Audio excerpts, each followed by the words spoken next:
Isang nakapapasong tanghali, walang awang sinusunog ng araw ang bawat pulgada ng aspalto sa kahabaan ng Maharlika Highway sa probinsya ng Quezon. Ang kalangitan ay matingkad na bughaw, walang bahid ng ulap na lalong nagpatindi sa init na tumatagos sa balat. Nanginginig ang mainit na hangin sa ibabaw ng kalsada, lumilikha ng mga alon-alon na anino ng tubig na hindi naman totoo. Ang tuyong hangin ay nagpapalipad ng pinong alikabok na dumidikit sa salamin ng mga sasakyan at sa mukha ng mga biyahero. Ang huni ng mga kuliglig at iba pang insekto sa katanghalian ang pumupuno sa katahimikan na para bang ang kalikasan mismo ay dumadaing sa tindi ng sikat ng araw. Sa gitna ng malawak at tila walang katapusang daan, tanging ang ugong ng makina ng mga sasakyan ang paminsan-minsang maririnig. Ngunit sa di kalayuan, isang malaking 10-wheeler truck ang marahang bumabaybay, subalit matatag ang takbo. Ang mga gulong nito ay tila buong tatag na gumugulong sa mainit na aspalto. Isang makapal na alikabok ang sumusunod dito, tanda ng isang mahabang paglalakbay na hindi madali. Walang ibang sasakyan sa paligid. Tanging ang truck na iyon ang patuloy na sumusulong na may hindi matitinag na determinasyon. Hindi naging hadlang ang nakakapasong init para huminto ang chopper nito. Alam niyang mahalaga ang bawat segundo sa biyaheng ito. Sa likod ng maalikabok na salamin sa harapan, isang pares ng matang mapagmatsyag ang hindi nawawala sa focus. At sa gitna ng nakahihilong init, patuloy sa pag-usad ang truck, na para bang may dala itong misyon na higit pa sa paghahatid lamang ng kargamento. Sa likod ng manibela ng dambuhalang truck ay nakaupo ang isang dalagang nagngangalang Alena. Ang kanyang buhok ay maayos na nakapusod, ang kanyang mukha ay malinis bagamat pinagpapawisan, at ang kanyang mga mata ay matalas at puno ng konsentrasyon. Nakasuot siya ng simpleng maong shorts at isang asul na t-shirt. Simple, ngunit nagpapakita ng aura ng isang malakas na tiwala sa sarili. Ang kanyang mga kamay na tila balingkinitan ay sanay sa paghawak sa manibela ng truck na may bigat na 10 tonelada. Hindi ordinaryong chopper ng truck si Alena. Pinalitan niya ang kanyang yumaong ama. Mula nang pumanaw ang kanyang tatay, pinili niya ang landas na hindi karaniwan para sa isang babaeng kaedad niya. Ang pagmamaneho ng truck na bumibiyahe sa iba't ibang probinsya ang naging sandigan ng kanilang pamilya. Bawat biyahe ay isang uri ng pag-aalay. Bawat pagtapak sa preno ay isang alaala ng kanyang ama. Hindi siya kailanman nagreklamo, kahit na madalas ay mapanganib ang daan at maraming tao ang nagdududa sa kanyang kakayahan. Tay, ihahatid ko ang truck mo hanggang sa paroroonan, mahina niyang bulong, na para bang naririnig pa siya ng kanyang ama. Sa likod ng kanyang mahinahong mukha ay nakatago ang isang bakal na determinasyon na hindi madaling mabali.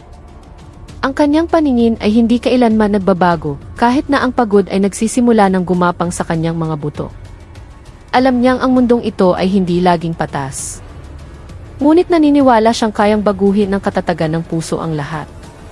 At ngayon, tulad ng mga nagdaang araw, handa siyang harapin anuman ang dumating ng may taas noo at pusong hindi natitinag. Ang mukha ni Alena ay nagsimula ng magpakita ng mga senyales ng pagod na hindi na maitatago. Ang kanyang mga mata na karaniwang matalas ay bumibigat na ngayon. Tila bawat pagpikit ay nangangailangan ng karagdagang pagsisikap. Ang kanyang mga kamay ay mahigpit pa ring nakahawak sa manibela, ngunit ang kanyang mga balikat ay dahan-dahang bumabagsak, isang senyales na ang kanyang katawan ay humihingi na ng pahinga. Siya ay nagmamaneho mula pa madaling araw ng walang sapat na tulog. At ang epekto ng kapeng barako na ininom niya sa bahay ay hindi na sapat para labanan ang antok na patuloy na umaatake. Huminga siya ng malalim, sinusubukang panatilihin ang focus, ngunit ang kanyang isipan ay nagsisimula ng lumabo. Ang imahe ng tuwid na daan ay nagiging parang alon. Alam niyang ang pagpapatuloy sa paglalakbay sa ganitong kondisyon ay hindi lamang mapanganib para sa kanya, kundi pati na rin sa ibang mga motorista. Ang kanyang pakiramdam ng responsibilidad ay mas malaki kaysa sa pagnanais na makarating agad. Sa kanyang isipan, isang boses ang patuloy na nagsasabi, mas mabuting huminto sandali kaysa magsisi habang buhay. Ang kanyang mga mata ay nakatuon sa unahan, naghahanap ng isang ligtas na lugar para magpahinga. Maaaring pagod ang kanyang katawan, ngunit ang kanyang instinct at disiplina ay nananatiling matatag. Ayaw niyang sumugal. Bawat segundo ngayon ay parang isang pagsubok sa pagitan ng pagod at pagiging alerto. At sa gitna ng laban na iyon, pinili niya ang katalinuhan, hindi ang kayabangan. Dahan-dahan niyang binagalan ang takbo ng truck, naghahanap ng tamang lugar para magpahinga at ibalik ang kanyang ulira. Siya ang trooper ng truck na pumalit sa papel ng kanyang amang pumanaw na. Mula noong araw ng libing, hindi na hinayaan ni Alena ang kanyang sarili na malunod sa kalungkutan ng walang ginagawa. Alam niyang ang truck na iyon ay hindi lamang isang kagamitan sa trabaho. Ito ay isang pamana, isang responsibilidad, at isang simbolo ng danga ng pamilya. Ang kanyang ama ay kilala noon bilang isang tapat na trooper na hindi kailanman nag-antala ng delivery, hindi nagrereklamo, at laging umuuwi ng may ngiti kahit pagod. Ngayon, ipinagpatuloy ni Alena ang diwang iyon sa sarili niyang paraan. Hindi siya humingi ng awa, hindi naghanap ng tagapagtanggol, lalo na ang magreklamo sa tadhana. Sa tuwing aapakan niya ang silinyador, nararamdaman niyang nakaupo pa rin ang kanyang ama sa tabi niya, tahimik na nagbibigay ng gabay sa pamamagitan ng mga alaala. Ang mga tao sa terminal ay madalas na tumingin sa kanya ng may pagtataka, maging ng pagmamaliit. Ngunit walang pakialam si Alena. Kilala niya kung sino siya at alam niya kung ano ang dapat gawin. Ang pagiging trooper ng truck ay hindi lamang isang trabaho para sa kanya. Ito ay isang pangako na binitiwan niya sa tabi ng puntod ng kanyang ama. At ngayon, tulad ng mga nagdaang araw, tinutupad niya ang pangakong iyon ng may katatagan, kahinahunan at buong dangal nang hindi na kailangang magsalita sa mundong nagdududa sa kanya. Ang kanyang mga mata ay lalong bumibigat na para bang sa bawat pagpikit, hinihila siya ng kanyang katawan sa isang mainit at nakagiginhawang panaginip. Gayunpaman, patuloy na lumalaban si Alena. Kinagat niya ang kanyang labi, kinamot ang braso, at binuksan pa ang radyo para lamang sa ingay na makakapagtaboy sa antok. Ngunit hindi maloloko ang kanyang katawan. Ang kanyang mga kalamnan ay naninigas, ang kanyang lieg ay nananakit, at ang kanyang paningin ay nagsisimulang lumabo sa tuwing nahahati ang kanyang focus. Alam niyang nalampasan na niya ang ligtas na limitasyon sa pagmamaneho. Higit pa rito, naiintindihan niyang ang pagod ay hindi isang kahinaan, kundi isang natural na babala na dapat igalang. Ang kanyang mga kamay na karaniwang matatag ay bahagyang nanginginig ngayon, at ang kanyang paghinga ay mas malalim kaysa dati, isang senyales na ang kanyang katawan ay humihingi ng pahinga. Tumingin siya sa side mirror, tinitiyak na walang sasakyan sa likuran, saka huminga ng malalim. Tama na, bulong niya sa sarili. Kailangan ko ng huminto. Hindi dahil sa takot, kundi dahil sa kamalayan. Kamalayan na ang pagpapatuloy sa paglalakbay sa ganitong kalagayan ay katumbas ng paghamon sa kamatayan. At si Alena ay hindi isang taong pabaya. Masyado niyang pinapahalagahan ang kanyang buhay at ang buhay ng iba para gumawa ng isang hangal na panganib. Kaya't sa isang kilos na kontrolado pa rin, sinimulan niyang bagalan ang takbo ng truck, naghahanap ng isang ligtas na lugar para huminto at magpalakas. Ang kanyang katawan ay humihingi ng pahinga para sa kaligtasan ng paglalakbay, at hindi kailanman binaliwala ni Alena ang tawag na iyon.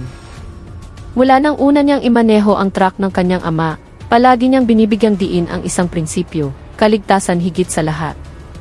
Gaano man kaapurahan ang delivery, gaano man kalakas ang pressure mula sa kliyente, kung ang kanyang katawan ay nagsenyas ng pagod, hihinto siya. Ito ay hindi tanda ng kahinaan, kundi isang anyo ng kapanahunan at responsibilidad. Minsan na siyang nakakita ng isang trooper ng truck na naaksidente dahil sa pagpilit sa sarili, at mula noon, isinumpa niyang hindi na ulitin ang parehong pagkakamali. Ngayon, kahit na mahigpit ang schedule ng delivery at malayo pa ang lalakbayin, pinili niyang pakinggan ang kanyang katawan.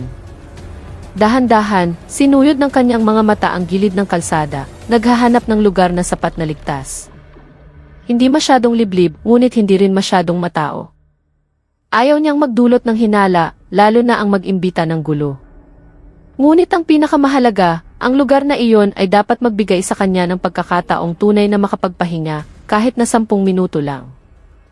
Dahil para sa kanya, ang 10 minutong tamang pahinga ay maaaring magligtas ng buhay, at iyon ay mas mahalaga kaysa sa huwad na pagmamalaki sa bilis.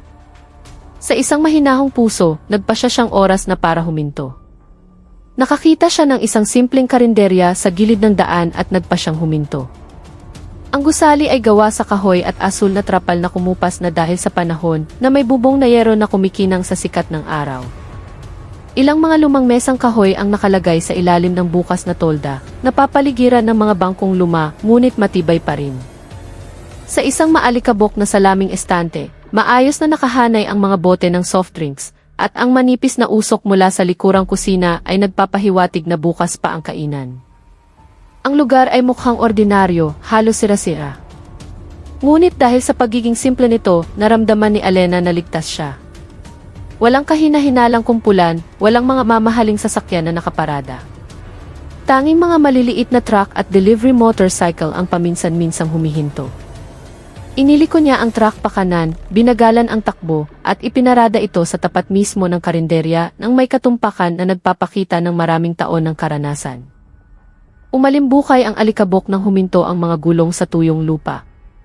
Hinila niya ang handbrake, tinitiyak na hindi aatras ang truck, saka tinanggal ang seatbelt nang may mahinahong kilos. Sa labas, nakakapasong pa rin ang init, ngunit kahit papaano ay makakaupo siya, makakainom, at makakapaghugas ng mukha mula sa pawis na kanina pa dumadaloy. Ang karinderya ay hindi isang marangyang pahingahan, ngunit sapat na para maibalik ang kaunting lakas bago bumalik sa kalsadang walang kompromiso. Ang kanyang truck ay maayos na nakaparada sa tapat mismo ng kainan.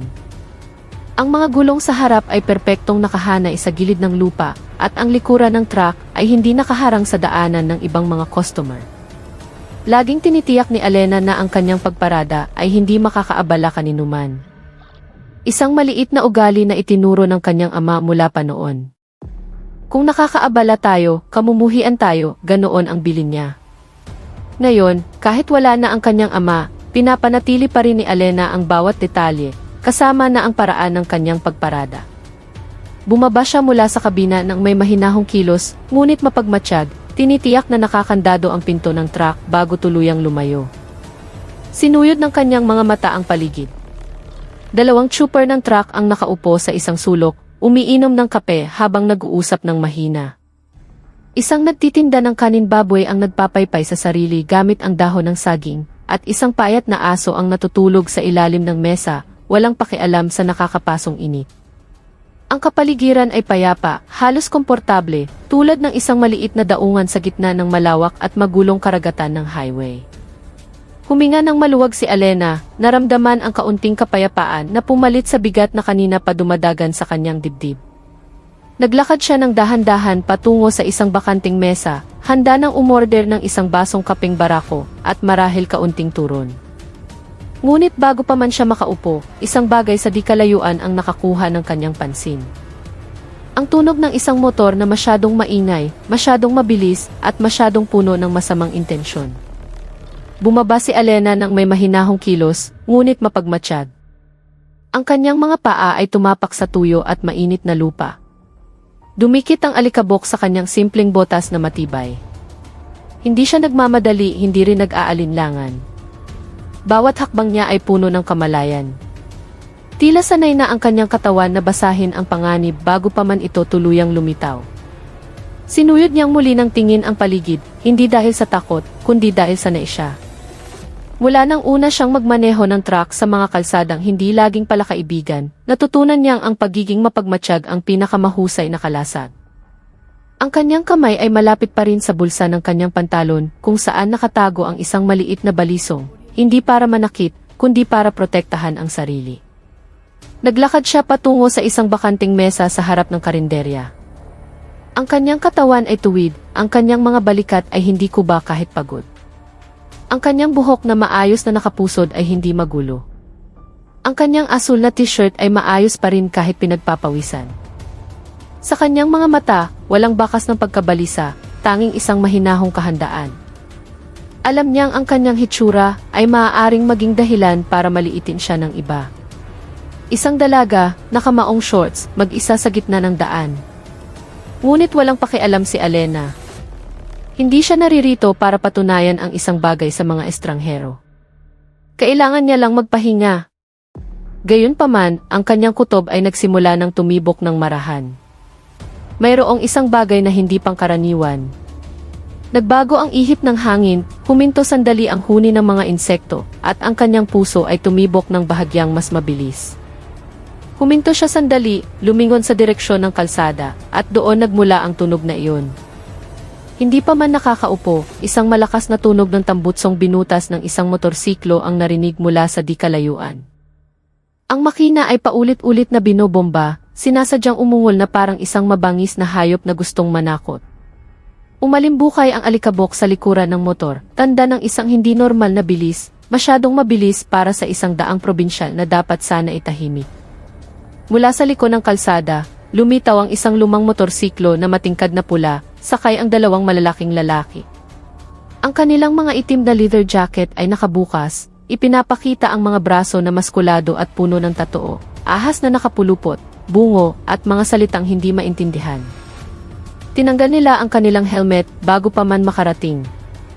Ang kanilang mahabang buhok ay iwinawagayway ng hangin. Ang kanilang mga mukha ay puno ng kayabangan. Hindi nila ipinarada ng maayos ang motor, sa halip ay itinigil ito nang nakatagilid sa harap ng truck ni Elena. Halos dumikit ang gulong sa harap sa gulong ng truck. Isa sa kanila ay agad na bumaba at naglakad ng may malalapad na hakbang at pagmamalaki. Ang kanyang mga mata ay nanliit habang tinititigan si Elena na parang isang bihag na madaling makuha. Hindi muna siya nagsalita. Kinatok lamang niya ang salamin ng truck gamit ang kanyang mga buko na maisuot na bakal, malakas at paulit-ulit. Tila humihingi ng atensyon habang ipinapakita ang kapangyarihan. Ang tunog ng katok na iyon ay umalingaw sa gitna ng katahimikan ng tanghali, na naging dahilan para magising at tumahol ng kinakabahan ang aso sa ilalim ng mesa. Hindi gumalaw si Elena. Nakatingin lamang siya, at sa kanyang katahimikan, mayroong isang bagay na mas matalas kaysa sa ingay ng makina ng motor na iyon. Dalawang lalaking may tatoo at maskulado ang lumapit na mailayuning manakot. Ang kanilang mga katawan ay matipuno, puno ng mga kalamnan na sadyang ipinapakita sa pamamagitan ng masisikip na damit na halos mapunit na sa bahagi ng braso. Ang tatoo sa kanilang lieg at braso ay hindi lamang palamuti. Ito ay isang simbolo ng kayabangan. Isang tanda na naniniwala silang hindi sila kayang galawin. Mabibigat ang kanilang mga hakbang na para bang kailangang kilalanin ng mundo ang kanilang presensya. Ang isa sa harap ay dumura sa lupa, ang kanyang mga mata ay nanliit habang tinititigan si Elena mula ulo hanggang paa. Tila sinusukat kung gaano kadali matatakot ang dalaga. Ang kanyang kasama ay nakatayo sa likuran, nakahalukip-kip. Ang kanyang mukha ay seryoso ngunit puno ng tahimik na banta. Hindi sila nagsalita, nakatingin lamang, naghihintay na magpakita ng takot si Elena. Ngunit nanatiling tahimik si Elena, nakatayo ng tuwid. Ang kanyang mga balikat ay hindi bumagsak, ang kanyang tingin ay hindi umiiwas. Ang hangin ay tila lalong uminit, hindi dahil sa araw, kundi dahil sa tensyon na biglang namuo. Ang mga trooper ng truck sa sulok ng karinderya ay huminto sa pag-uusap. Maging ang aso na kanina ay tumatahol ay tahimik na ngayon, sumiksik sa ilalim ng mesa. Tanging ang huni ng mga kuliglig ang maririnig pa rin, mahina at may pangamba. Tila maging ang kalikasan ay nagpipigil ng hininga. Kinakalampag nila ang pinto ng truck ng malakas, pinipilit si Elena na lumabas. Ang kamaong may bakal ay paulit-ulit na kumakatok sa salamin. Klak! Klak! Klak! Sapat na malakas para magkaroon ng maliliit na lamat sa sulok ng salamin. Ang tunog na iyon ay tumutusok sa tainga, sinasadyang gawin para pukawin ang isang nagpapanik na reaksyon. Sinipa pa ng isa sa mga siga ang gulong ng truck. Ang bakal ay umalingaw ng matinis, niyugyog ang kabina. Baba, sigaw niya sa wakas, ang kanyang boses ay paos ngunit puno ng banta. Huwag kang magkunwaring tulog dyan. Ang kanyang kasama ay tumawa ng maikli. Isang tunog na mas kahawig ng ungol ng hayop. Alam nilang mag-isa si Elena. Alam nilang siya ay isang dalaga. At sigurado silang sapat na ang kanilang anyong siga at malakas na boses para manginig ang dalaga, ibigay ang pera, at umalis sa lalong madaling panahon. Ngunit hindi agad binuksan ni Elena ang pinto. Huminga siya ng malalim. Ang kanyang mga mata ay bahagyang nanliit, hindi dahil sa takot, kundi dahil sa pagtatasa. Hindi ito isang ordinaryong hiling. Ito ay isang pagsubok ng kapangyarihan. At sa mga highway na tulad nito, kung sino ang unang sumuko, siya ang patuloy na aapakan. Sa isang mahinahong kilos, binuksan niya ang kandado ng pinto. Ang bisagra ay dahan-dahang umingit. At isa-isang tumapak ang kanyang mga paa sa lupa. Bumaba siya ng walang pagmamadali, walang panginginig, at agad na humarap sa kanila. Tuwid, kalmado at handa. Bumaba si Alena ng mahinahon, walang bakas ng takot. Dahan-dahang sumara ang pinto ng truck sa likuran niya. Ang tunog nito ay halos hindi marinig sa gitna ng namumuong tensyon. Tumayo siya ng tuwid. Ang kanyang mga balikat ay hindi bumagsak.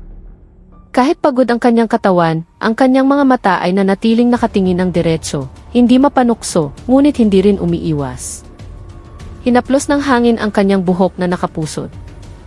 Ang kanyang asul na t-shirt ay bahagyang iwinagayway, ngunit ang kanyang ekspresyon ay seryoso at puno ng kontrol.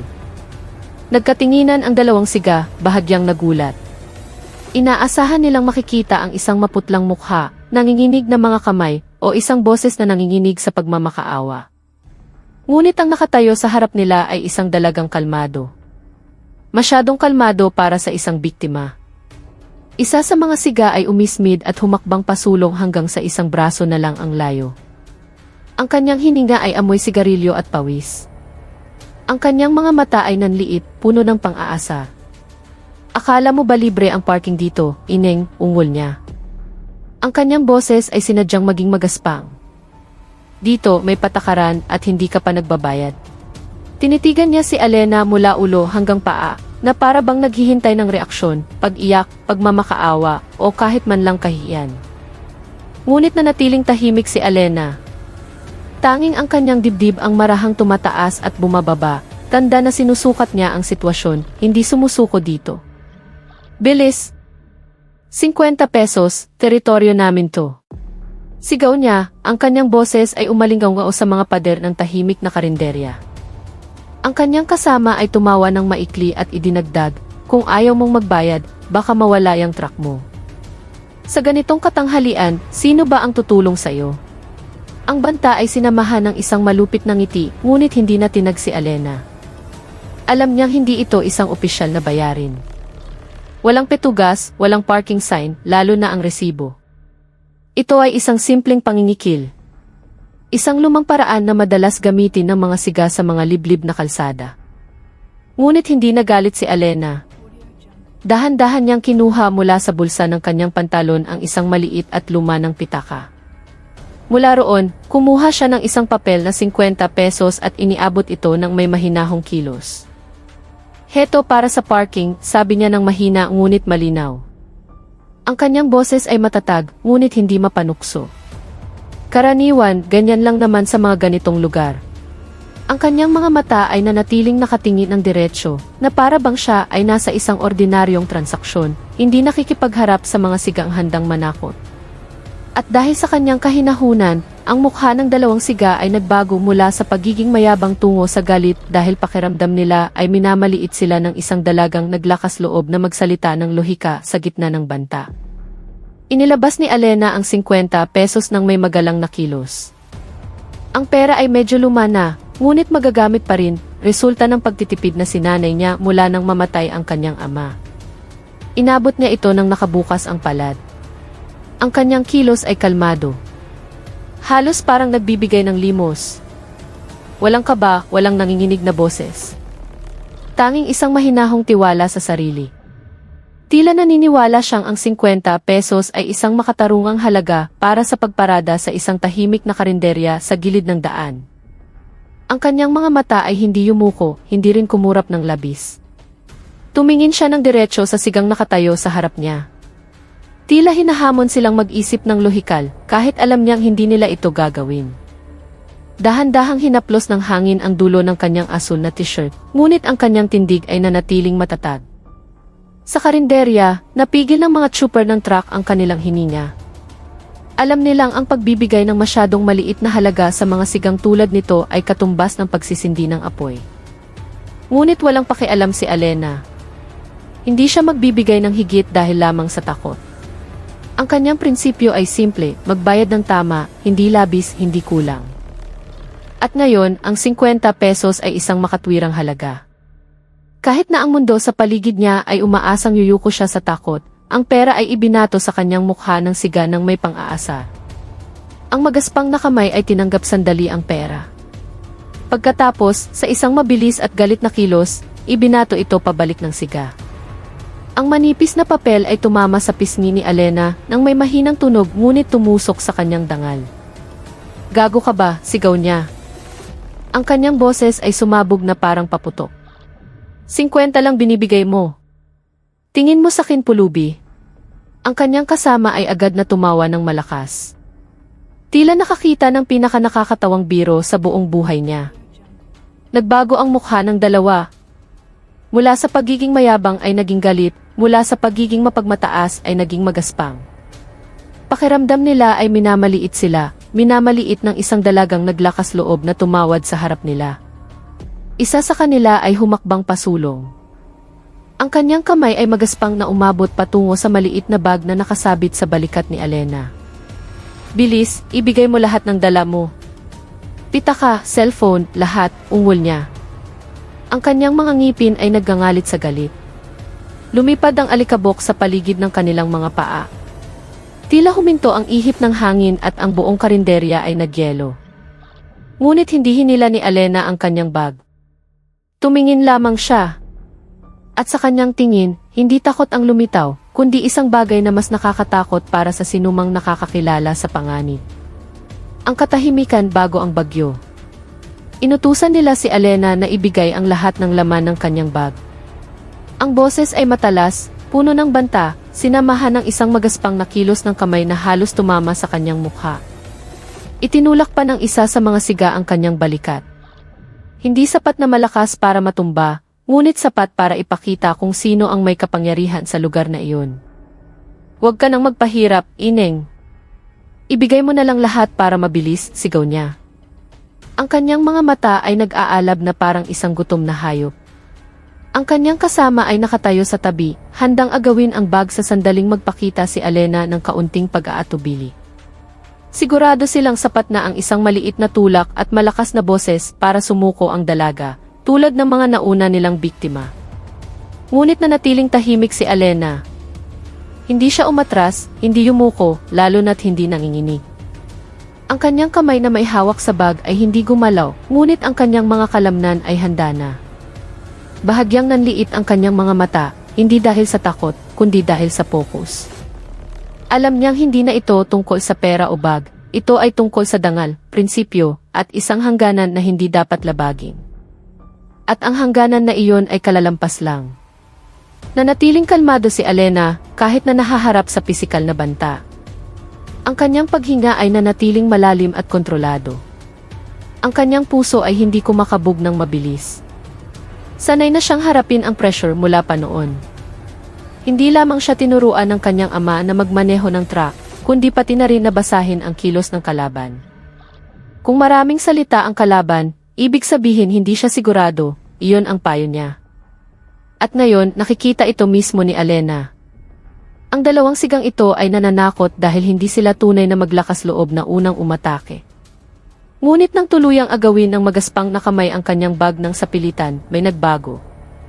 Sa isang iglap, kumilos ang katawan ni Alena, hindi dahil sa galit, kundi dahil sa isang sanay na katumpakan. Ang kanyang kamay na kanina'y tahimik ay biglang sinunggaban ang pulso ng siga na parang kidlat. Isang pagpihit ng pulso, isang sipa ng tuhod, at ang bag ay bumalik sa kanyang yakap. Buo, hindi nagalaw. Umungol ang siga, nagulat, hindi pa man nakakasigaw. Ang kanyang kasama ay natigilan, nakabukas ang bibig. Tila ngayon lang napagtanto na ang dalagang nasa harap niya ay hindi isang ordinaryong biktima. Sa mga mata ni Alena, walang intensyon na gumanti. Tanging isang kahandaan na ipagtanggol ang sarili, kalmado, kontrolado, at hindi maikakaila. Wala siyang sinabi, ngunit ang kanyang kilos ay mas malakas nang nagsalita kaysa sa anumang banta. Nang tangkaing agawin ang kanyang bag, mabilis na kumilos si Alena ng maisanay na kilos. Ang kamay ng sigang humahawak sa tali ng bag ay hindi pa man nakakahila nang biglang umikot si Alena ng kalahating bilog. Magaan ngunit puno ng lakas. Ang kanyang kanang siko ay tumama sa loob ng braso ng siga, pinahina ang pagkakahawak nito. Pagkatapos, sa isang tuloy-tuloy na kilos, hinila niya pabalik ang bag at itinulak ang dibdib ng siga gamit ang kanyang bukas na palad. Ang lalaki ay natumba pa atras, nadapa sa sarili niyang mga paa at bumagsak sa maalikabok na lupa. Ang kanyang kasama, na kanina'y tumatawa, ay nanlaki ang mga mata at sumugod ng may galit, nagpakawala ng isang suntok mula sa gilid. Ngunit handa na si Alena. Dahan-dahan siyang yumuko, iniwasan ang suntok ng may milimetrong katumpakan at gumanti ng isang magaang sipa sa tuhod ng kalaban.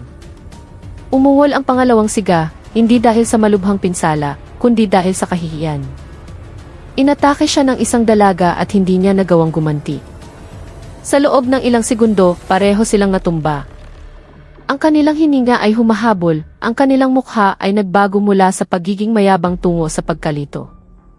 Hindi nila maintindihan kung paano nagawang kumilos ng ganoon kabilis ng dalagang nakasuot ng asul na t-shirt at maong shorts. Tila alam ng bawat kalamnan niya kung ano ang eksaktong gagawin.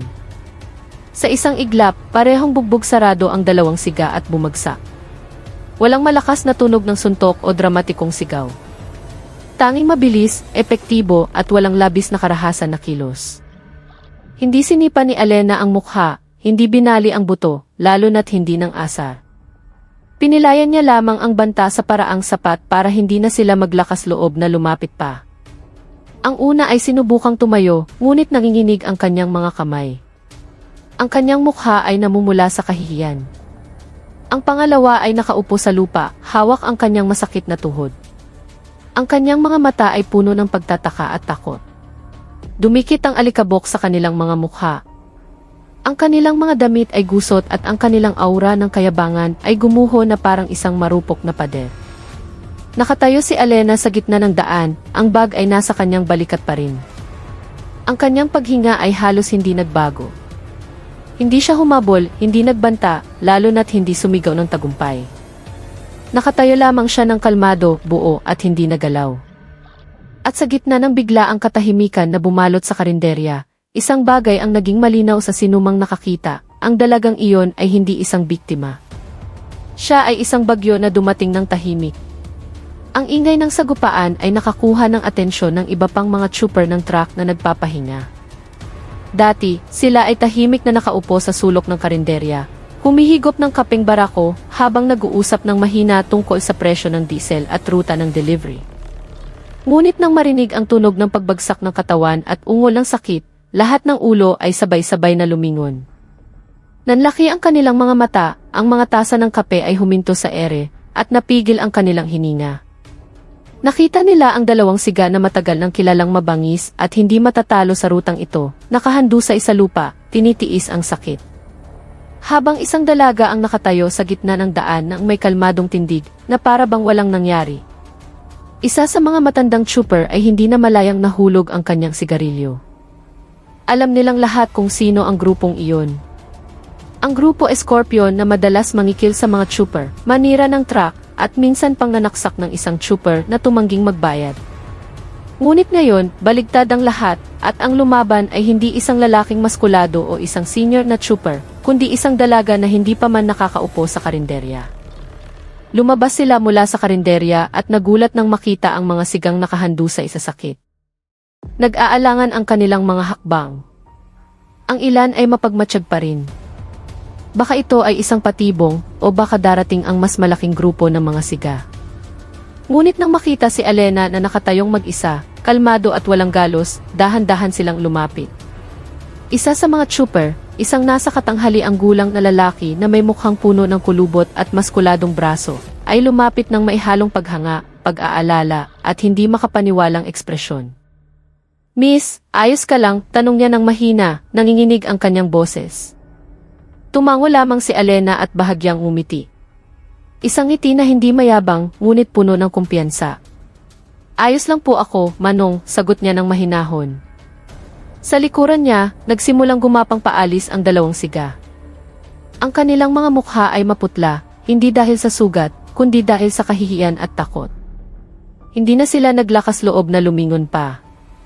Nagkatinginan ang mga trooper.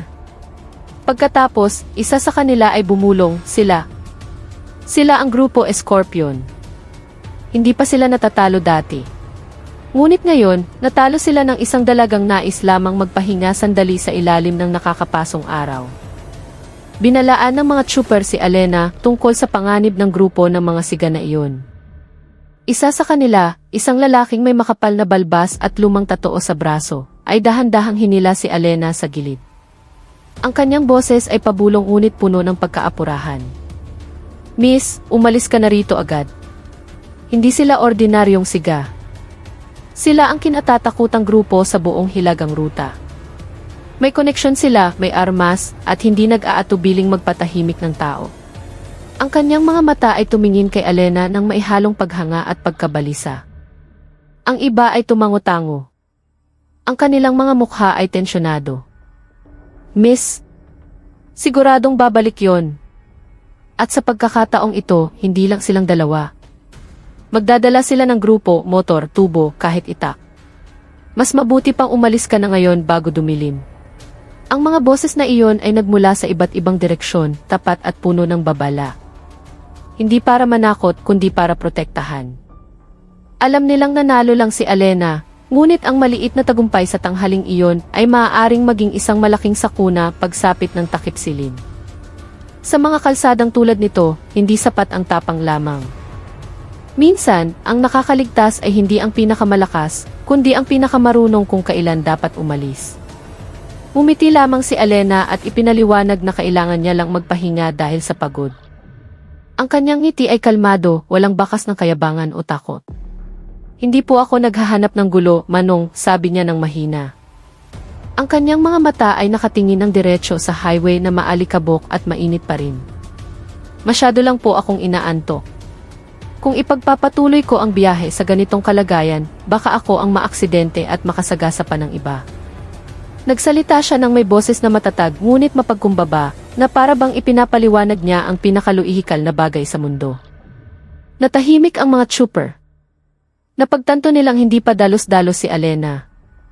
Siya ay matalino. Huminto siya hindi dahil sa kahinaan, kundi dahil sa kamalayan, at lumaban siya hindi dahil sa paghihiganti, kundi dahil napilitan. Isa sa mga matandang trooper ay huminga ng malalim at dahan-dahang tumango. "Tama ka, miss. Pero mag-ingat ka pa rin. Dito, ang hustisya ay hindi laging nagmumula sa matapang, minsan sa nakakaligtas." Hindi sumagot si Alena. Bumalik lamang siya sa mesa sa karinderya, umorder ng kape, at tinitigan ang daan ng may pananaw na alam na. Hindi pa tapos ang bagyo, ngunit hindi siya tatakbo. Maghihintay siya ng mahinahon kung saan siya nakatayo. Bumalik siya sa pagkakaupo sa karinderya at humigop ng kape kasama ang mga trooper. Hawak niya ang maliit na tasa gamit ang dalawang kamay. Ang init nito ay gumapang sa kanyang mga palad na kanina inanigas. Ang aroma nito ay mapait ngunit nakapagpapasigla, eksakto sa kailangan niya. Dahan-dahang umupo ang mga trooper sa paligid niya. Noong unay awkward, pagkatapos ay nagsimula silang magsalita ng mahina tungkol sa ruta, kargamento, at mga lumang kwento sa kalsada. Hindi gaanong nagsalita si Alena, paminsan-minsan lamang tumatango o ngumingiti ng bahagya, ngunit ang kanyang presensya ay ramdam na kalmado, matatag na parang isang bato sa gitna ng agos. Nagsimula silang makaramdam ng kaligtasan sa tabi niya, na para bang ang katapangan ni Alena ay nakakahawa ng walang salita. Isa sa mga trooper ay nag-alok pa ng turo na tinanggap ni Alena ng may taos pusong pasasalamat. Sa ilalim ng init na unti-unti nang humuhupa, dahan-dahang bumalik sa normal ang kapaligiran sa karinderya. Ngunit mayroong isang bagay na naiiba. Mayroong isang paggalang na tahimik na lumago, hindi dahil sa karahasan, kundi dahil sa kahinahunan sa gitna ng banta. At si Alena, sa kanyang simpleng asul na t-shirt at maayos pa ring buhok, ay nakaupo sa gitna nila, hindi bilang isang babaeng kailangang protektahan, kundi bilang isang kapwa mandirigma ng kalsada na karapat-dapat igalang. Hindi nagtagal, isang malakas na ugong ng 10-10 motorsiklo ang narinig mula sa di kalayuan. Ang tunog ay dahan-dahang lumalakas. Noong unay parang isang alinggaw-ngaw, pagkatapos ay lalong naging malinaw, magaspang, mailap at puno ng masamang intensyon. Hindi isa o dalawa, kundi 10-10 makinang sabay-sabay na binobomba, sinasadyang umungol na parang isang kawan ng mababangis na hayop na bumabalik para maghiganti. Nanginginig ang kape sa mga tasa ng mga trooper. Isa sa kanila ay nabitawan ang kanyang sigarilyo at bumulong. bumalik sila at ngayon may dala silang grupo. Ang mga mukha na kanina ay nagsimula ng huminahon ay muling namutla. Nagkatinginan sila at nang walang salita, tumayo at nagmadaling pumasok sa loob ng karinderya. Isinara ang lumang pintong kahoy, nagtago sa likod ng manipis na pader na hindi kayang pigilan ang ganoong karaming galit. Tanging si Alena ang nanatiling nakaupo. Dahan-dahan niyang inilagay ang kanyang tasa sa mesa at dahan-dahang tumayo. Ang kanyang mga mata ay nakatuon sa direksyon ng kalsada, kung saan nagsimulang umalimbukay ng makapal ang alikabok, tanda na 10 motorsiklo ang papalapit. Ang kanyang paghinga ay nanatiling kalmado. Ang kanyang katawan ay hindi nanginginig. At sa gitna ng takot na kumakalat na parang isang salot, lalo siyang naging kalmado. Dahil alam niyang hindi pa ito ang katapusan. Ito ang tunay na pagsubok. Dumating ang grupo ng mga siga, may dalang mga tubo, bato at mga mukha na puno ng galit. Makapal ang alikabok na umalimbukay sa likuran ng 10 motorsiklo na sabay-sabay na huminto sa harap ng karinderya. Ang kanilang mga makina ay umuugong pa rin ng malakas na para bang humihingi ng atensyon. Bumaba sila isa-isa. Mahigit 15 katao. Ang kanilang mga katawan ay matipuno, ang mga braso ay puno ng tatoo, at ang kanilang mga mukha ay mabagsi. May dalang kadena ng motorsiklo, may hawak na malaking bato. Maging ang ilan ay may hawak na piraso ng bakal na karaniwang ginagamit para suportahan ang truck. Ang kanilang mga mata ay nag-aalab, puno ng paghihiganti, ngunit mayroon ding kaunting pagkalito. Dahil sa gitna ng mainit na kalsada na iyon, iisang tao lamang ang nakatayong naghihintay sa kanila. Isang dalagang nakasuot ng asul na t-shirt at maong shorts, walang armas, walang tulong, at walang takot. Ang lider ng grupo, isang lalaking pinakamalaki ang katawan na may tatoo ng dragon na nakapulupot sa liig, ay humakbang pasulong, ang kanyang mga mata ay nanliit ng matalim. Sino ang naglakas loob na galawin ang tauhan ko? Uwol niya, ang kanyang boses ay dumadagundong na parang kulog sa tanghali. Agad na nagtago ang mga trooper ng truck sa loob ng karinderya, takot na takot. Ang pintong kahoy ay mahigpit na isinara, ngunit ang mga siwang nito ay nagbibigay pa rin sa kanila ng pagkakataong sumilip. Napigil ang kanilang hininga, ang kanilang mga puso ay kumakabog ng mabilis. Alam nilang hindi na ito isang simpleng pangingikil, ito ay isang paghihiganti na magiging madugo. Isa sa mga trooper ay bumulong pa ng isang dasal, habang ang iba ay hinawakan ang kanilang dibdib na para bang pinipigilan ang atake sa puso. Gusto nilang tumulong, ngunit ang kanilang mga katawan ay hindi gumagalaw dahil sa labas, masyadong marami ang kalaban at masyadong malaki ang kanilang galit. Sa gitna ng takot na bumabalot sa lahat, tanging si Alena ang nanatili sa labas. Hindi siya nagtago, hindi tumakbo, hindi man lang lumingon sa direksyon ng karinderya. Nakatayo lamang siya ng kalmado, tulad ng isang puno na alam na darating ang bagyo, ngunit piniling manatiling nakatayo. Ang kanyang mga ugat ay mahigpit na kumakapit sa lupa. At ng lahat ng mga mata ay nakatingin sa kanya ng maihalong takot at paghanga, dahan-dahang ipinikit ni Alena ang kanyang mga mata, hindi dahil sa pagsuko, kundi dahil sa pagtuon ng lahat ng kanyang lakas mula sa loob. Nanatiling nakaupo si Alena ng mahinahon, saka dahan-dahang tumayo. Ang kanyang kilos ay hindi nagmamadali, hindi rin nag-aalinlangan, tulad ng isang dahon na bumabagsak ng eksakto sa lupang patutunguhan. Tinitigan niya ang grupo ng mga siga ng walang kurap, walang salita, at walang kilos na depensibo. Sa kanyang mukha, walang ekspresyon ng galit, tanging isang kahinahunan na parang isang lawa sa gitna ng gubat na hindi nagagambala ng bagyo sa labas. Ang hangin ay tila bumigat, maging ang ihip nito ay parang huminto. Nagkatinginan ang mga siga, nalilito. Dumating sila para manakit, para sirain, para ipakita kung sino ang may kapangyarihan. Ngunit ang dalagang nasa harap nila ay hindi nagbigay sa kanila ng dahilan para magalit. Walang sigaw, walang mapanuksong kilos, wala man lang pagtatangkang tumakas. Tanging isang katahimikan na puno ng presensya. At ang katahimikan na iyon ang nagpatibok ng hindi normal sa puso ng lider ng grupo. May naramdaman siyang isang bagay na hindi niya maintindihan na nangyayari. Isang bagay na hindi masisira ng bakal o bato. Ang sigang na unang nabugbog ay itinuro si Alena sa lider ng grupo. Humihingal pa rin siya. Ang kanyang mukha ay namumula dahil sa hiya at galit. "Yan, boss. Siya ang umatake sa amin. Isang trooper ng truck na babae, mag-isa lang pero ang tapang, sabi niya. Ang kanyang boses ay nanginginig sa pagitan ng takot at paghihiganti. Itinuro niya gamit ang nanginginig na kamay. Tila kailangan ng kumpirmasyon na natalo siya ng isang taong karapat-dapat. Nanliit ang mga mata ng leader ng grupo, pinagmasdan si Alena mula ulo hanggang paa. Nakita niya ang simpleng asul na t-shirt, ang ordinaryong maong shorts, ang hindi kapansin-pansing botas, ngunit mayroong isang bagay sa kanyang tindig na hindi normal.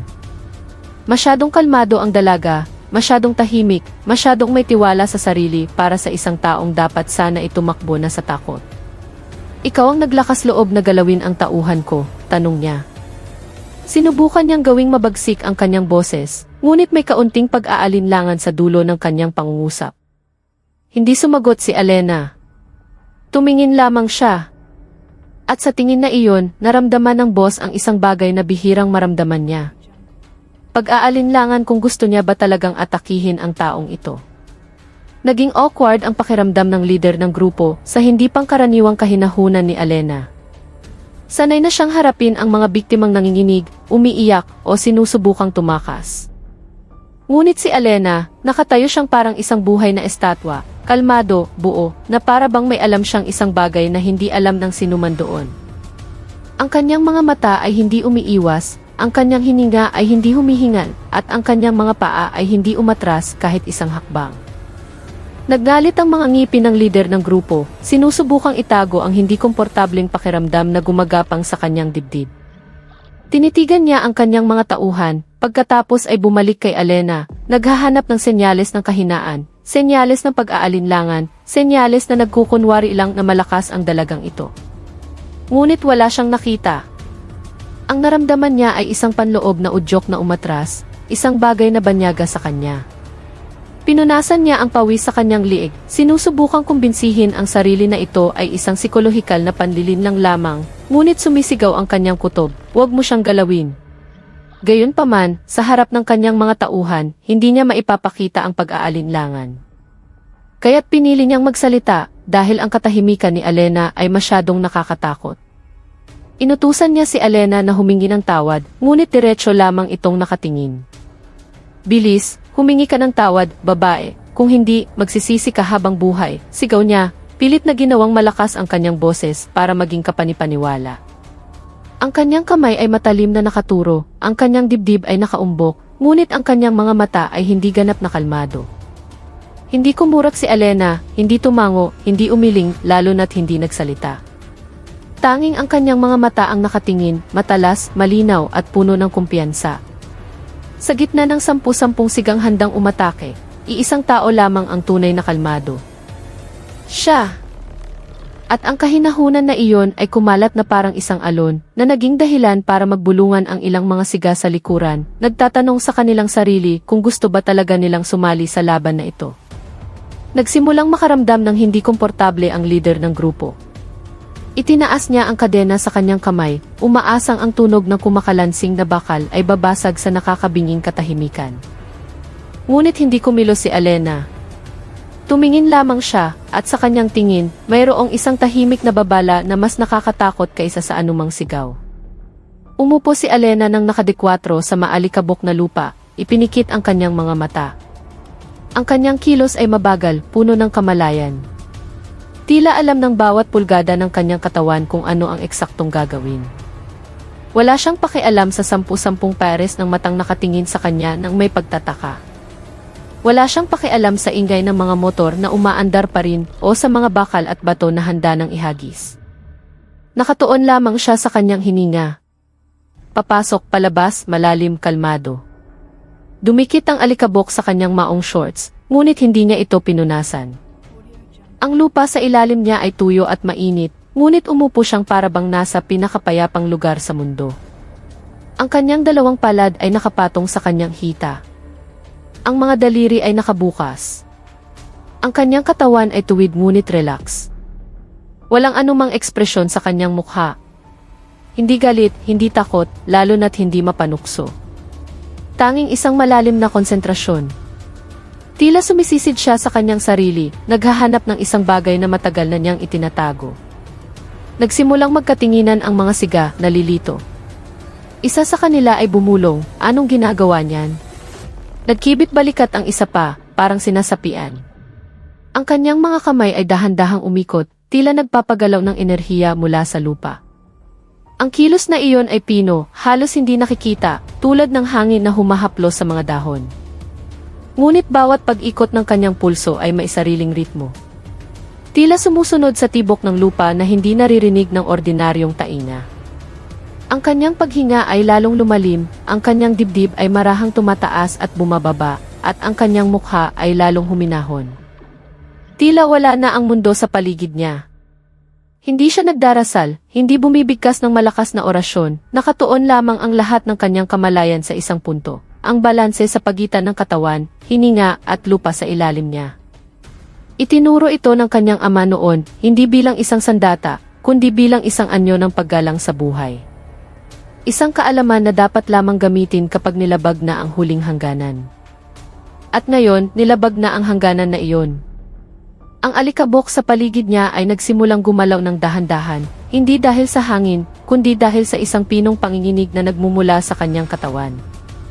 Natahimik ang mga siga, maging ang lider ng grupo ay huminto sa pananakot. Naramdaman nilang lahat ito. Mayroong isang bagay na hindi pangkaraniwan na bumabangon mula sa lupa sa ilalim ng dalagang iyon. At sa unang pagkakataon, nagsimulang gumapang ang takot sa kanilang mga puso na dati hindi kailanman natinag. Dinuraan niya ang kanyang palad at 3 beses na tinapik ang lupa ng may malakas na ritmo. Ang dura na iyon ay hindi isang tanda ng pandidiri, kundi bahagi ng isang maliit na ritual na itinuro ng kanyang ama. Isang simbolo ng pagkakaisa sa pagitan ng hininga, katawan at lupa.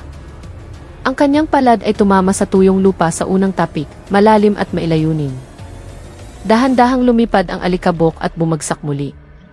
Ang pangalawang tapik ay mas matatag, na para bang tumatawag sa isang bagay na natutulog sa loob ng lupa. Ang hangin ay bahagyang nanginig, halos hindi maramdaman, ngunit sapat para tumayo ang mga buhok sa braso ng mga siga. Ang pangatlong tapik ang pinakamalakas, hindi dahil sa lakas ng kalamnan, kundi dahil sa buong konsentrasyon na sumabog sa isang kilos.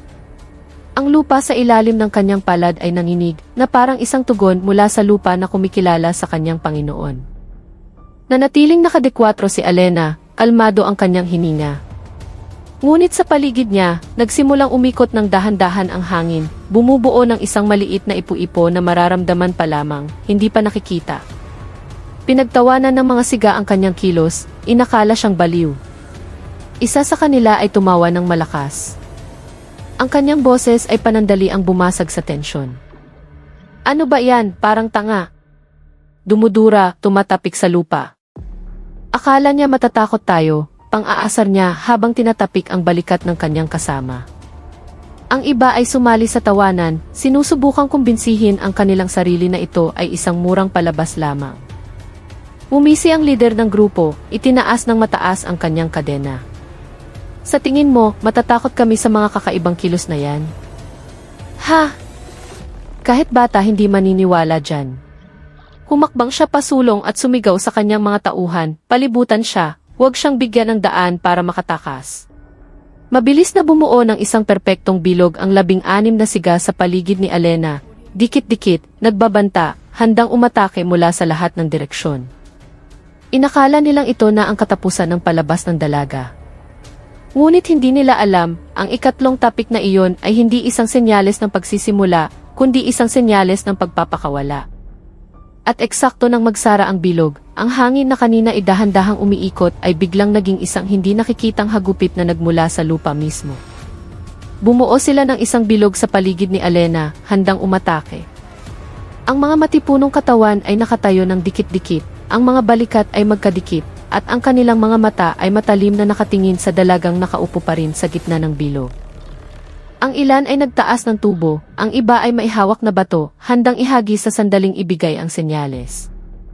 Ang lider ng grupo ay nakatayo sa harap. Ang kanyang dibdib ay nakaumbok, ang kanyang bibig ay ngumingisi ng may kasiyahan.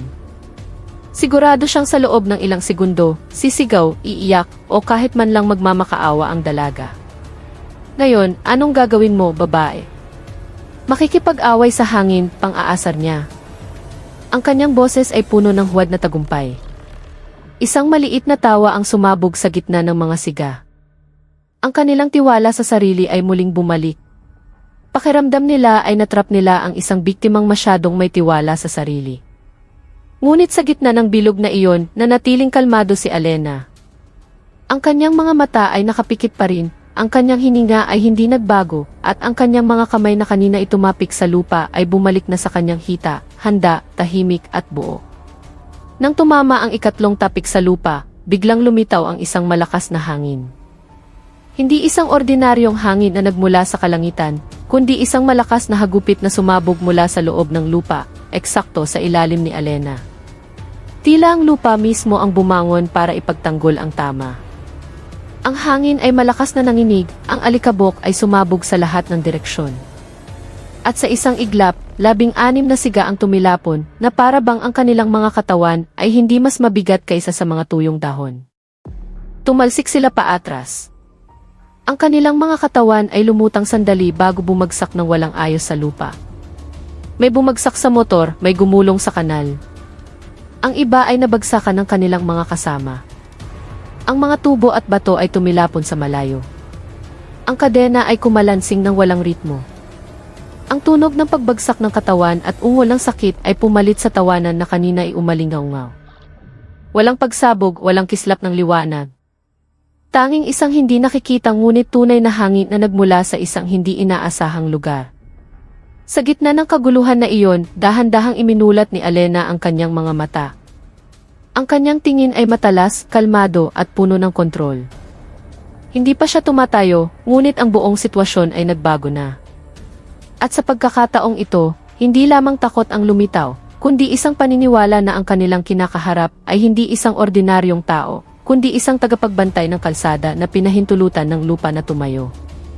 16 na siga ang tumilapon na parabang tinanggay ng isang mahiwagang lakas. Ang kanilang mga katawan ay basta na lang tumalsik. Walang sinuman ang nakasigaw o nakapigil sa sarili. Lahat ay bumagsak sa isang nakakahiyang kaguluhan. Ang ilan ay bumagsak sa kanilang sariling mga motorsiklo. Ang mga helmet ay natanggal, ang mga salamin ay nabasag. Ang iba ay gumulong sa tuyong kanal, ang kanilang mga mukha ay puno ng alikabok at kahihiyan. May humawak sa kanilang tiyan, umuungol sa sakit, hindi dahil sa malubhang pinsala, kundi dahil sa pagkabigla na sumira sa lahat ng kanilang paniniwala. Walang isa man sa kanilang mga armas ang nakadikit kay Alena, lahat ay tumilapon sa malayo, na parabang tinanggihan ng hangin mismo. Makapal ang alikabok na umalimbukay, panandali ang tinakpan ang tanawin, at nang magsimula itong humupa, ang nakita lamang ay isang tanawin na hindi nila kailanman inakala. 10-10 siga na karaniwang kinatatakutan sa buong ruta ay nakakalat na ngayon ng walang magawa sa lupa.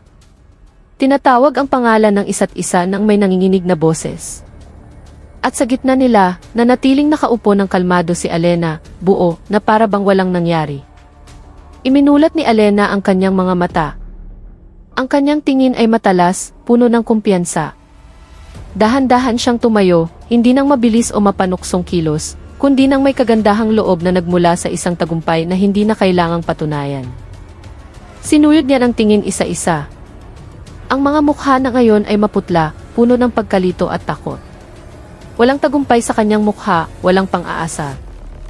Tanging isang mahinahong katatagan, tulad ng unang ulan pagkatapos ng mahabang tag-araw.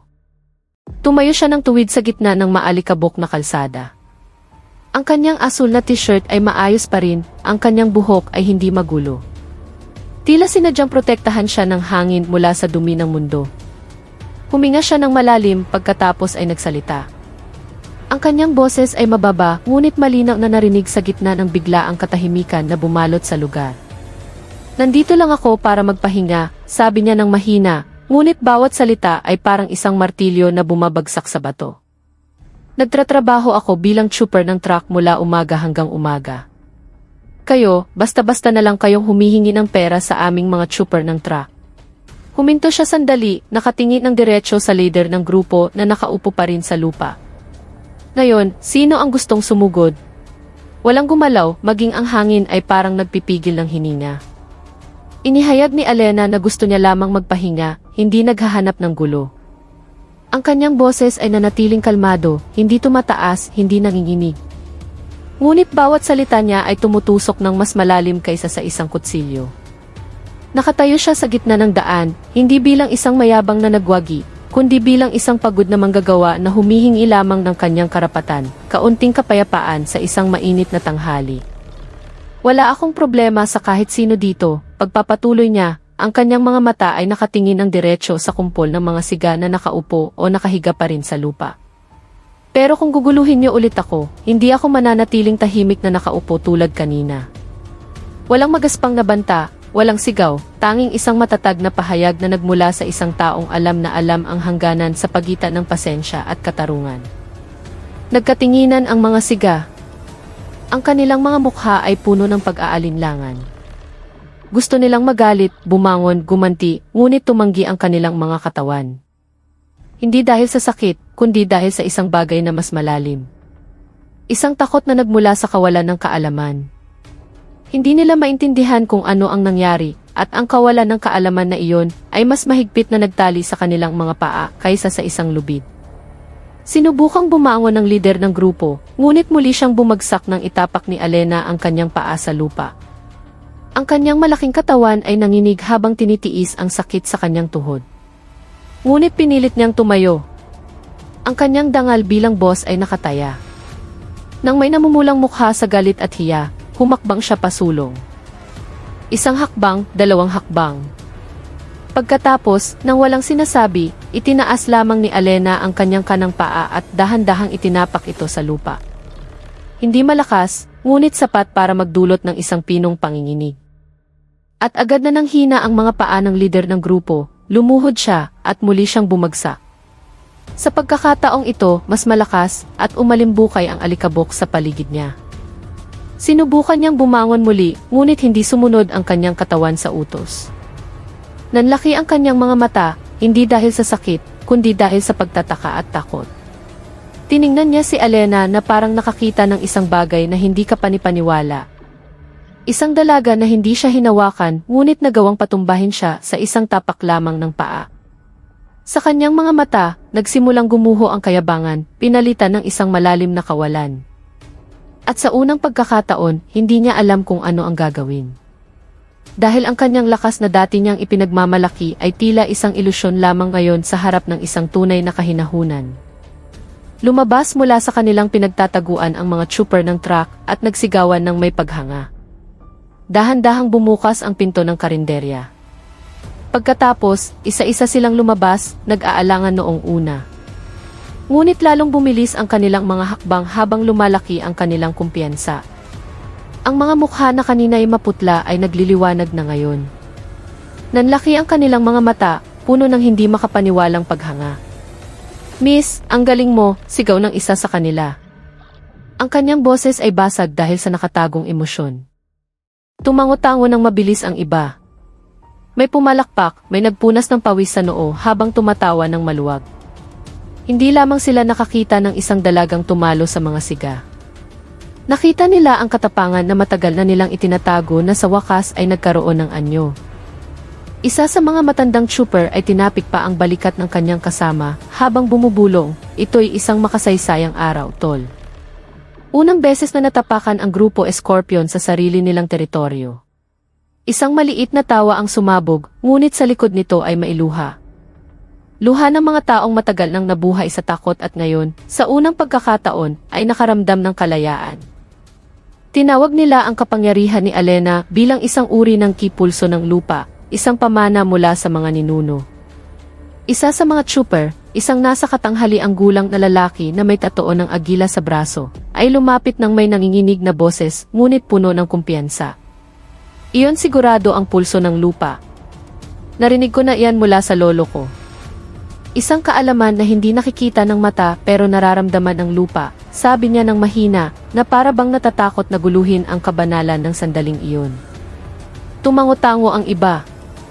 Seryoso na ngayon ang kanilang mga mukha, hindi na lamang paghanga, kundi puno ng paggalang. Ang pulso ng lupa ay hindi ordinaryong kaalaman, pagpapatuloy ng trooper. Ito ay isang huling depensa, ipinamana sa mga henerasyon. Ginagamit lamang kapag ang dangal at katotohanan ay tunay na nyurakan. Alam nilang lahat ang alamat na iyon. Mga kwento tungkol sa mga taong may agimat na kayang tumawag ng hangin, payanigin ang lupa, at patumbahin ang kalaban ng hindi hinahawakan. Ngunit sa mahabang panahon, inakala nilang ito ay isang kwentong bayan lamang. Hanggang ngayon, hanggang dumating si Alena. At nang bigkasin nila ang mga salitang pulso ng lupa, nagbago ang kanilang mga boses mula sa paghanga tungo sa pagpipitagan.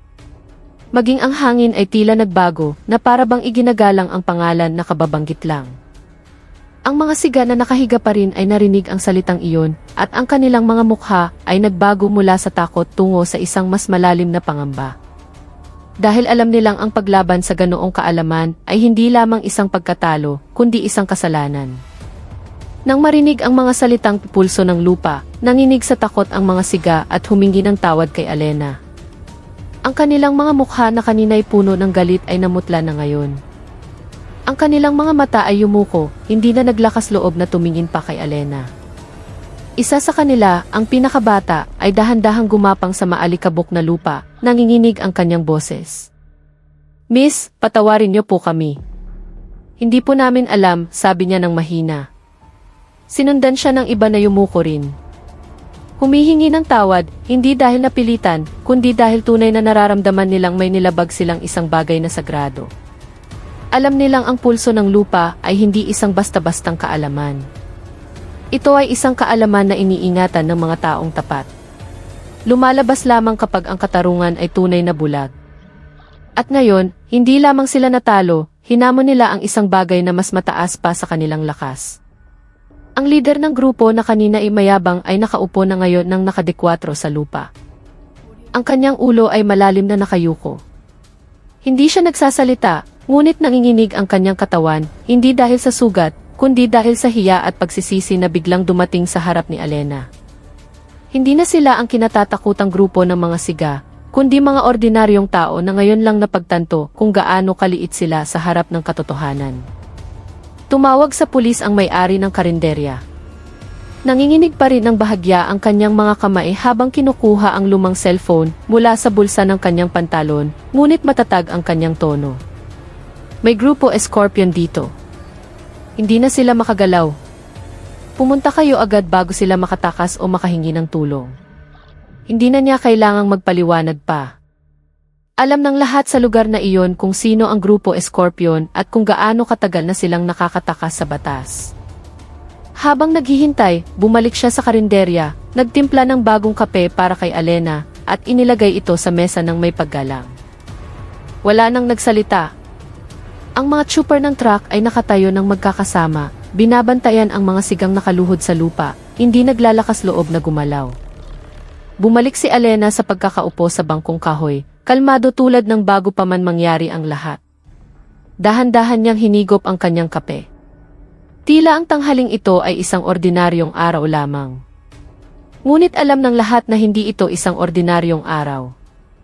Ito ang araw kung saan sa wakas ay gumuho ang matagal ng takot at muling natagpuan ng katarungan ang kanyang landas. At nang magsimulang marinig ang tunog ng sirena sa di kalayuan, walang nakaramdam ng gaan. Dahil alam nilang ang katarungang darating ay hindi dahil sa pagkakataon, kundi dahil may isang taong naglakas loob na tumayo ng kalmado sa gitna ng bagyo.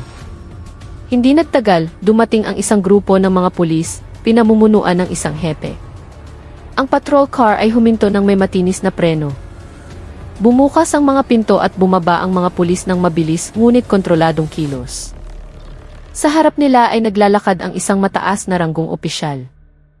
Ang kanyang mukha ay seryoso, ngunit ang kanyang mga mata ay nagpapakita ng kaginhawahan. Agad niyang nakilala kung sino ang grupong nakaupo ng walang magawa sa lupa. Ang mga mukha na iyon ay matagal nang nasa mga file ng ulat ng mga mamamayan, ngunit laging mahirap hulihin dahil sa kanilang network at takot na kanilang itinanim. Lumapit ang hepe kay Alena, panandali ang tinanggal ang kanyang sombrero, at nagsalita ng may mababang boses na puno ng paggalang. "Salamat, Miss. Maraming taon na naming hinahanap ang pagkakataon para mahuli sila. Ngayon, dahil sa iyong katapangan, sa wakas ay nahuli sila sa akto." Tiningnan niya si Alena, hindi bilang isang biktima, kundi bilang isang saksi ng katotohanang hindi mabibili. Isang taong tumayo ng tuwid habang ang lahat ay piniling manahimik. Sa likuran niya, sinimulang arestuhin ng mga pulis ang mga siga, kinapapan at pinusasan isa-isa ng walang paglaban. Hindi sila lumaban dahil alam nilang sa pagkakataong ito, wala nang makakaprotekta sa kanila. Nagpasalamat ang hepe at nag-alok ng gantimpala na pera. Mula sa bulsa ng kanyang jacket, inilabas niya ang isang manipis na brown na sobre at iniabot ito gamit ang dalawang kamay. Ito ay bilang tanda ng pasasalamat mula sa kapulisan. Hindi malaki pero sana makatulong sa iyong paglalakbay. Tinitigan ni Alena ang sobre sandali at dahan-dahang umiling. Hindi ko po kailangan ng pera, sir, sabi niya ng mahinahon, malinaw at taos puso ang kanyang boses. Gusto ko lang pong magtrabaho ng ligtas, tulad ng ibang mga trooper. Kung nahuli na sila, sapat na po iyon. Natahimik ang hepe at ngumiti. Isang ngiti na tapat, puno ng paggalang. Tumango siya at muling itinago ang sobre. Sa kanyang mga mata, si Alena ay hindi lamang isang ordinaryong mamamayan. Siya ay isang simbolo na buhay pa rin ang katapangan sa gitna ng magulong highway. Ang mga trooper ng truck na nakasaksi sa eksenang iyon ay nagbulungan. Ayaw niya ng bayad. Hustisya lang ang gusto niya. At sa gitna ng alikabok ng papalubog na araw, ang mga prinsipyong iyon ay mas naging totoo kaysa sa anumang pera. Tinanggihan ni Alena ng magalang, iginiit na ginagawa lamang niya ang kanyang tungkulin. Hindi niya itinuring ang sarili bilang isang bayani, hindi rin niya naramdaman na karapat-dapat siya sa papuri. Para sa kanya, ang pagprotekta sa sarili, pag-iingat sa dangal, at pagtanggi sa kawalang katarungan ay hindi isang pambihirang gawain. Ito ay isang bagay na dapat gawin ng bawat taong may prinsipyo pa. Isa lang po akong trooper ng truck, sir, sabi niya ng mahina habang nakatingin sa hepe. Kung nanahimik ako, baka bukas may ibang trooper na kikikilan o sasaktan pa. Ayaw ko pong mangyari yon. Ang kanyang mga salita ay simple, ngunit sumasalamin sa isang lalim ng puso na hindi madaling matagpuan sa isang highway na puno ng pagkukunwari. Dahan-dahang tumango ang hepe at inutusan ang kanyang mga tauhan na kunin ang kumpletong testimonya ni Alena. Samantala, dinala ang mga siga sa sasakyan ng mga bilanggo. Nakayuko ang kanilang mga ulo. Kumikinang ang mga posa sa ilalim ng papalubog na sikat ng araw. Walang sigaw, walang protesta. Tanging ang mabibigat na hakbang ng mga taong sa wakas ay napagtanto na ang kanilang mga krimen ay hindi na maaaring magtago sa likod ng anino ng takot ng mga mamamayan. Sa paglilitis, ipinaliwanag ni Alena na ang kaalaman sa impulso ng lupa ay ipinamana ng kanyang ama at ngayon ay ipinagpapatuloy niya ang kanyang trabaho bilang trooper ng truck. Sa korte na puno ng tao, tumayo siya ng kalmado sa harap ng hukom. Hindi nanginginig kahit na 10 pares ng mata ang nakatingin sa kanya. Itinuro po ng aking ama ang kaalaman na iyon, hindi para manakit, kundi para protektahan ang mga mahihina at panindigan ang katotohanan, sabi niya ng may boses na matatag ngunit mapagkumbaba. Ikinuwento niya kung paano rin lumaban noon ang kanyang ama sa mga siga sa parehong paraan, kalmado, kontrolado, at kapag talagang kinakailangan lamang. Nakikinig ng mabuti ang hukom. Tumango ang taga-usig. Maging ang mga abogado ng mga akusado ay walang masabi. Makalipas ang 1 linggo, ibinaba ang hatol. Lahat ng miyembro ng Grupo Escorpion ay hinatulan ng 15 taon na pagkakakulong ng walang parol. Isang pinakamataas na parusa bilang isang malinaw na mensahe na hindi napapayagan ang pang-aapi. Pagkatapos ng paglilitis, bumalik si Alena sa kanyang truck, pinaandar ang makina, at ipinagpatuloy ang kanyang paglalakbay. Sa salamin, nakita niya ang mga trooper ng truck na kumakaway. Ang kanilang mga mukha ngayon ay mas kalmado, mas may tiwala sa sarili. At sa highway na dati puno ng takot, ngayon ay mas malaya ang pakiramdam dahil ang katapangan, kapag minsan nang naipamahagi, ay hindi na tuluyang mamamatay. Ang aral mula sa kwentong ito ay napakalinaw. Ang katapangan, prinsipyo, at katapatan ay hindi kailanman matatalo ng karahasan o pananakot. Kapag ang isang tao ay tumayo ng tuwid para sa katotohanan, nang walang paghihiganti, nang walang puot, tanging may kahinahunan at paniniwala,